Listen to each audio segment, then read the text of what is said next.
Hi everyone, my name is Yadi and I create educational videos for students in training and for those who like to continue learning. You guys, in this video, I decided to cover laws, rules, and regulations for nail technicians in the state of Texas. If you're a nail tech student in a different state, and if you know you will be asked over laws and rules in your state exam, I highly suggest you search for your specific state's information. Many students forget to review this information, and it can definitely affect the score during your test. I want you to keep in mind that I try to focus on very specific information.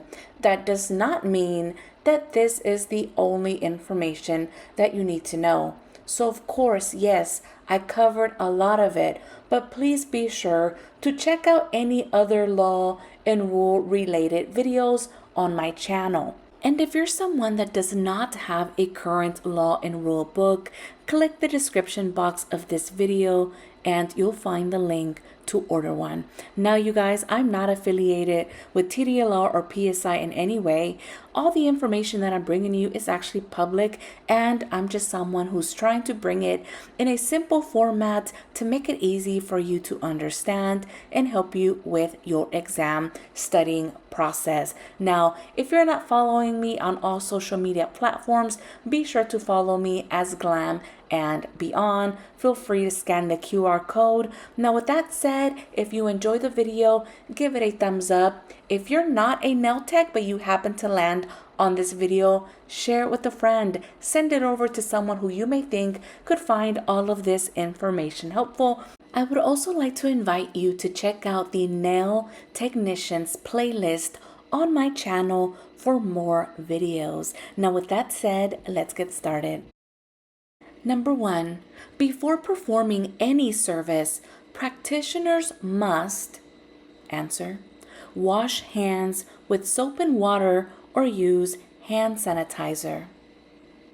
Number 2, all metal manicure and pedicure tools must be answer, properly cleaned, disinfected, and sterilized before each service. Number 3, which item is considered single use and must be discarded after use? Answer, orange wood sticks, cotton balls, nail wipes, and disposable towels. Number 4, after each client, all water in a whirlpool foot spa must first be, answer, drained and debris must be removed. Number 5, blood can carry many, answer, pathogens. Blood can carry many pathogens. Number 6, if a porous instrument contacts blood or body fluid, it must be, answer, double bagged and discarded. You guys, porous items contaminated with blood, bodily fluid must be discarded immediately. Number 7, a non-porous instrument contaminated with blood must be, answer, immediately cleaned and disinfected. Non-porous tools must be disinfected immediately. Remember that something that is non-porous, it means it does not absorb liquid, okay, and can be properly disinfected and sterilized. Something that is porous, it means that it absorbs liquid. So please remember that and do not get it confused. Number 8, which substance is prohibited in cosmetology services? Answer, methyl methacrylate liquid monomers, better known as MMA. Number 9, razor type callus shavers such as a Credo blades are, answer, prohibited. Credo blades and similar devices are prohibited to use. Number 10, the use of any product or procedure that penetrates the dermis, okay, that's a layer of the skin, is prohibited. Texas cosmetology rules prohibit procedures that penetrates the dermis. And I want you guys to remember that anytime you see or hear the word cosmetology, do not forget that as a nail technician, even estheticians, everyone is under the cosmetology umbrella. Okay, so no, you are not allowed to use or do anything that reaches the dermis. It is not allowed, it is prohibited. Number 11, possession of prohibited products on a licensed premises is considered a violation. So simply possessing prohibited items violates Texas regulations. Number 12, disposable spa liners must be, answer, discarded after every single use. Disposable liners are single-use items and cannot be used on multiple clients. So always, always, always throw them away. Number 13, after draining the spa basin, the next step is to, answer, clean with soap and detergent and water. Number 14, whirlpool foot spas must be disinfected using, answer, an EPA registered disinfectant with bactericidal, fungicidal, and virucidal. So again, you must disinfect it properly using a registered disinfectant. Number 15, after disinfection, the spa basin must be, answer, wiped dry with a clean towel. Now, I will say that some of these may feel like it's asking the same, but trust me, that's how it'll be on your test. They want to make sure that you know how to properly disinfect everything. So, hey, the more you hear it, the more you'll remember. And plus, you guys, you want to study to understand and not just study to memorize.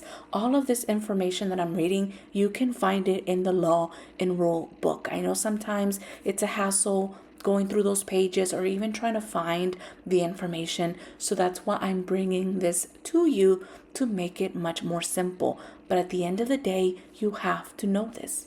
Number 16, at the end of each day, removable spa parts and screens must be, answer, they must be removed, cleaned, and disinfected. Number 17, before replacing the spa screens, removable parts may be, answer, immersed in an EPA registered disinfectant or a high-level bleach solution. That is your answer. Number 18, the spa system must be flushed with soap and water for at least, answer, 10 minutes. Number 19, every other week, whirlpool spas must be filled completely with, answer, a high-level disinfectant chlorine bleach solution. Number 20, cleaning and disinfecting records for a whirlpool foot spa must include, the answer, I hope you're still with me, it must include the date and time of each cleaning and disinfection and indicate if it was a daily or bi-weekly cleaning. Please remember that. Number 21, a non-whirlpool foot spa basin is defined as, answer, any basin holding non-circulating water. Number 22, a disposable spa liner is designed to, answer, be discarded after every single use. because they are a single-use item. 23. Portable whirlpool jets must be immersed in EPA-registered disinfectants for, answer, 5 to 10 minutes. 24. All surfaces of the spa basin and footrest must be wiped with, answer, an EPA-registered disinfectant or disinfectant wipes. 25. Cleaning and disinfecting records for foot spas and jets must be retained, meaning you have to keep them for at least, answer, 60 days. 60 days is the answer. 26. Foot spa and foot basin chairs must be, answer, they must be made of or covered in non-porous materials, okay? It must be made of a non-porous material so that you're able to properly disinfect it each time. 27. Cleaning and disinfecting records must be made available upon request to, answer, clients and of course any department representative. So if they come and inspect and they ask you for these records of the cleaning and disinfecting, then you need to provide them with that, okay? 28. A practitioner may provide services outside a licensed facility for a client who, answer, is unable to travel because of illness or incapacitation. Okay, if they're ill or they are not able to travel to you, then you are allowed to provide a service outside of the licensed facility. 29. Services may be performed at the location of a special event if, the answer, the appointment is made through a licensed facility and through a prearranged digital network. Okay, so that is the answer. 30. Current licenses must be posted near the workstation or made available at the reception desk. 31. A current photograph attached to the license must be at least, answer, 1.5 by 1.5 inches. 32. Practitioners must notify the department of a name change within, answer, 30 days. You have 30 days to let them know that you've had a name change. 33. Practitioners must notify the department of an address change within also 30 days. The answer is 30 days. 34.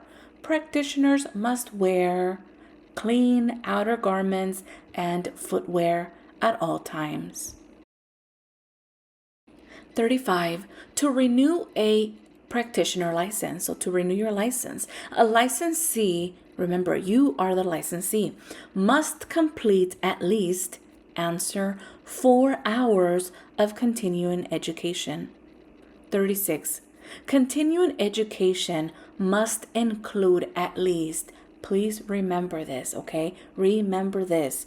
Answer, your continuing education has to include at least 1 hour in sanitation and also 1 hour of human trafficking prevention information, okay?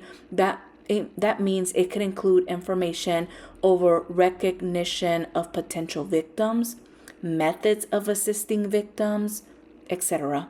The remaining hours can be over related topics assigned by the department. But please remember that you have to do 1 hour of sanitation and 1 hour of human trafficking prevention information.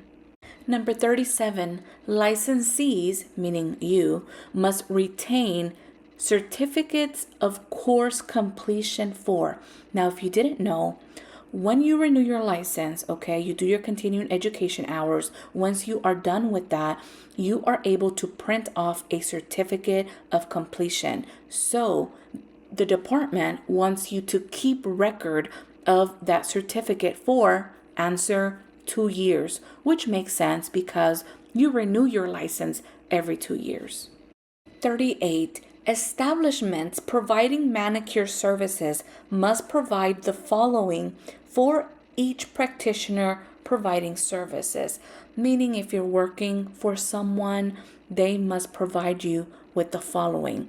Answer: 1 manicure station with sufficient lighting, 1 manicure chair or stool, and 1 client chair for each station. 39. Disinfectants used for immersion must be prepared. Answer: fresh daily or when diluted or soiled. Number 40. Chlorine bleach solution must be. Answer: mixed daily. 41. Chlorine bleach solution should not be stored near. Answer: acrylic monomers or flames. 42. An autoclave is used for. Answer: sterilization. Number 43. Using a chlorine bleach solution to disinfect blood and body fluid cleanup requires. Answer: 1 3/4 cups of household 5.25% bleach to 1 gallon of water. Number 44. After each use, diamond, carbide, natural, and metal bits must be cleaned by either. Answer: using a brush, using an ultrasonic cleaner, or immersing the bit in acetone for 5 to 10 minutes. Immediately after cleaning all visible debris, diamond, carbide, natural, and metal bits must be disinfected by complete immersion in an approved disinfectant between clients and then sterilized. Well, you guys, that is it for this video. I hope you found the information helpful, short, sweet, and straight to the point, and we love that. So I want to invite you to check out the Nail Technicians playlist for more videos that could possibly help you study a little more. So check it out. And again, if you're not following me on all social media platforms, follow me as Glam and Beyond. Feel free to scan the QR code to stay connected with me. You guys, thank you so much for watching. Thank you for your continued support. And as always, let's keep going, let's keep growing, and I'll see you on the next one. Bye, guys.